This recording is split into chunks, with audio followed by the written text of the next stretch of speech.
Biz telbalarcha bir-birimizni sevib qoldik. Men hattoki o'qishga ham qiziqmay qo'ygan edim. Hayollarim faqat seni dadangda edi. U ham meni jonidan ortiq ko'rganidan tezroq uylansam derdi.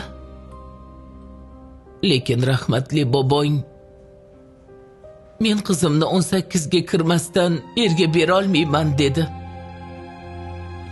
U paytlarda maktabda paxta yig'imiga olib ketishardi.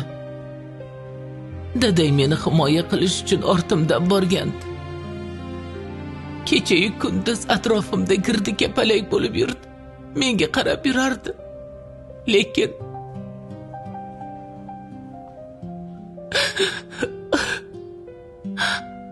beboshlik qilib qo'ydik.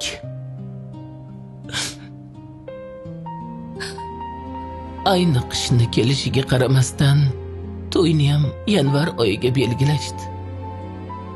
Lekin to'yga bir oy qolganda dadang mendan voz kechib, chet elda o'qiydigan bir raisning qiziga o'ralashib qoldi.